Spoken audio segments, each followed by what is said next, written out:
20 minute পরে আসছে, 1-1.5 ঘন্টা পরে আসছে, কিন্তু তখন যদি আসতো তখন হয়তো বা দুর্ঘটনা ঘটতো না। ফায়ার সার্ভিসের অপসারণের কারণে এত সরাইছে, নাহলে এত সরাইতো না। এই অভিযোগ চট্টগ্রাম নগরের সিটি গেট এলাকায় গার্টেক্স গার্মেন্টস লিমিটেড নামে একটি পোশাক কারখানার শ্রমিকদের। কারখানাটির একটি গুদামে সকাল 9:30 নাগাদ অগ্নিকাণ্ডের সূত্রপাত। খবর পেয়ে একে একে আগুন নেভাতে আসে ফায়ার সার্ভিসের 6টি ইউনিট। চারদিক থেকে একযোগে চলে আগুন নিয়ন্ত্রণের কাজ। বৈদ্যুতিক শর্ট সার্কিট থেকে আগুনের সূত্রপাত হতে পারে বলে ধারণা করা হচ্ছে, তবে সঠিক কারণ এখনো জানা যায়নি। প্রত্যক্ষদর্শীরা জানান, প্রথমে ধোঁয়া দেখা গেলেও অল্প সময়ের মধ্যে আগুন ছড়িয়ে পড়ে গুদামটিতে।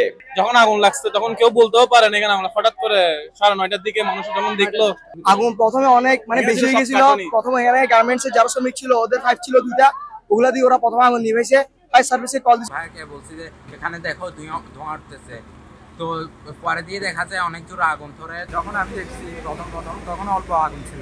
3 ঘন্টা চেষ্টার পর নিয়ন্ত্রণে আসে আগুন, তবে ততক্ষণে পুড়ে ছাই রপ্তানির উদ্দেশ্যে তৈরি করা সব পোশাক।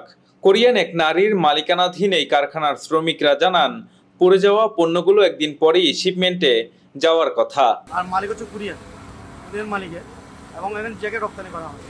এখন আমাদের শিপমেন্ট আছে, শিপমেন্টের কারণে জ্যাকেট রেডি করছে, সব জ্যাকেট এখানে সব পুরোটা জ্যাকেটের জন্য রেডি। এখন শিপমেন্ট কিভাবে দিবে, এখন জ্যাকেট তো নাই, সব তো পুড়িয়ে চাই, এখন বেতন বোনাস সব আসি যাবে।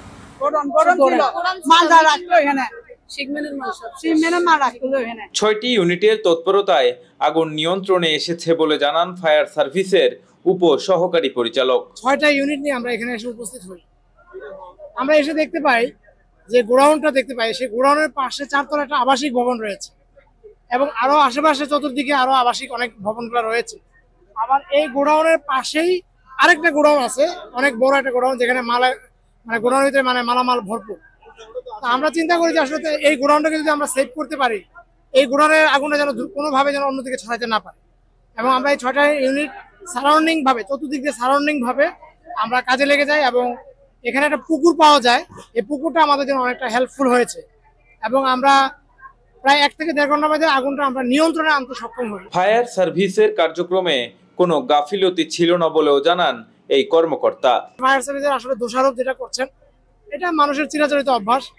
আমাদের ফায়ার সার্ভিসে আপনি যদি ফায়ার স্টেশনে আপনি যান, যখনই আমরা মেসেজ পাই তখনই আমাদেরকে একটা অ্যালার্মিং দেওয়া হয়, যে অ্যালার্মিং এর সাথে সাথে 30 সেকেন্ডের মধ্যে আমরা বের হওয়ার মতো আমাদের ক্যাপাবিলিটি আছে। হ্যাঁ, প্রায় 30 সেকেন্ডের মধ্যে আমরা বের হতে পারি, নট 1 মিনিট। এটা যদি আপনারা কেউ জাস্টিফাই করতে চান, আপনারা জাস্টিফাই করতে পারেন। অগ্নিকাণ্ডে কোনো হতাহতের খবর পাওয়া যায়নি। Shahrukh Sayel, C voice 24, Chittagong.